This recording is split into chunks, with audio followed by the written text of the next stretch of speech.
মুগ্ধ, তারপরে সাইদ, এরা শহীদ হয়ে আমাদের একটা নতুন নিঃশ্বাস নেওয়ার জায়গা করে দিয়েছে। তাই রহমান সাহেবের বাবা জিয়াউর রহমান, তোমরা হয়তো নাম শুনেছ, এই দেশে একটা বিরাট পরিবর্তন এনেছিল।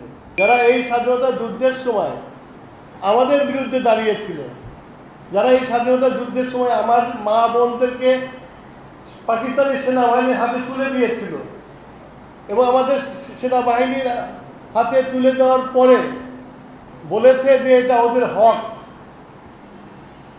এটা যুদ্ধে আছে, এখন এটা ওদের হক। এখন তারা যদি আমাদের মুক্তিযুদ্ধকে নিয়ে, আমাদের স্বাধীনতাকে নিয়ে যদি মিলাতে চায় তাহলে হবে না। 24-এর গণ উত্থান, 5ই আগস্টের গণ উত্থান, এটা কিন্তু আগেও হয়েছে। আমরা বললাম 1969 সালে 11 দফা নিয়ে গণ উত্থান করে আইয়ুব খানের মতো দুর্দান্ত প্রতাপশালী ডিক্টেটরকে আমরা পতন করিয়েছিলাম। আবার 91-এ এই ছাত্র জনতা গণ উত্থান করে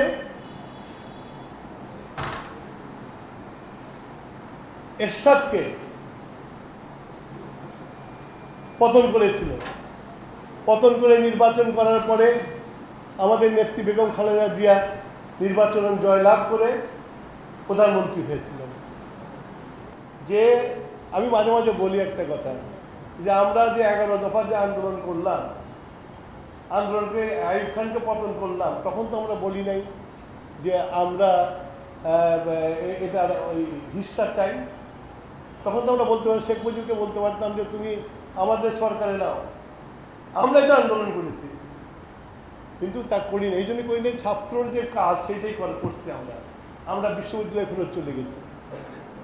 তো তোমাদের শুধু একটা আবেদন রাখবো, 24-কে আমি শ্রদ্ধা করি, 5ই আগস্টকে আমি শ্রদ্ধা করি, শহীদদেরকে আমি সালাম জানাই। যুগে যুগে শহীদ হয়েছে, একটা করে নতুন জিনিস আমাদেরকে দিয়েছে। এবার এই যে মুগ্ধ, তারপরে সাইদ, এরা শহীদ হয়ে আমাদের একটা নতুন নিঃশ্বাস নেওয়ার জায়গা করে দিয়েছে। আমি সিরাজগঞ্জের ছেলে, আমরা সিরাজগঞ্জের মানুষ। তোমরা জানো 17 বছর আমি সিরাজগঞ্জের বাসায় এসে বেরোতে পারতাম না। আমার বাড়ির সামনে পুলিশ, ডাইনে পুলিশ, বায়ে পুলিশ, গেটের কাছে আসতে বলতো তত ভিতরে যান, কেন? উপরে নির্দেশ আছে, বেরোতে পারবে না। 17 বছর তোমাদের দেখি নাই, তা এখন তোমাদের দেখছি। তো তোমার বাড়িতে আলোচনা করতে পারবে তো না? বাড়িতে আলোচনা করতে যে দেখে গেলে বলতে পারবো না বাড়িতে যে।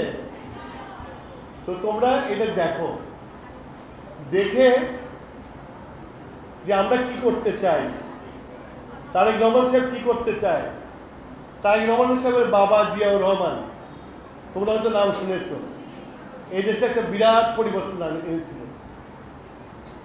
এই দেশটাকে বলা হতো, উনি আসার আগে এই দেশটাকে বলা হতো বটমলেস বাস্কেট।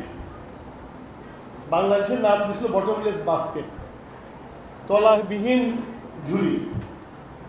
জিয়াউর রহমান সাহেব এসে উল্টিয়ে দিয়েছিল। উল্টিয়ে দিয়ে আমাদের খাদ্য অভাবে দুর্ভিক্ষে মানুষ মারা গেছে, উনি এসে খাদ্য এত উৎপাদন করলেন যে আমরা এক্সপোর্ট করেছি। তার দল বিএনপি, তার ছেলে আমাদের দায়িত্ব নিয়েছে। বেগম খালেদা জিয়া, তোমাদের এই যে মেয়েরা আছো, তোমাদের মেয়েদেরকে ক্লাস 8 পর্যন্ত ফ্রি শিক্ষার ব্যবস্থা করে দিয়েছিল। তারপরে বারে এসে উনি ক্লাস 10 পর্যন্ত মেয়েদের শিক্ষা ফ্রি করে দিয়েছিল। তো আমরা যখন আসি তখন আমরা রিফর্ম করি, সেই রিফর্মের কথাই তোমাদের বলছি। দেখে তোমাদের মনে কোনো প্রশ্ন আসলে আমাকে করবে, আমি উত্তর দেবো।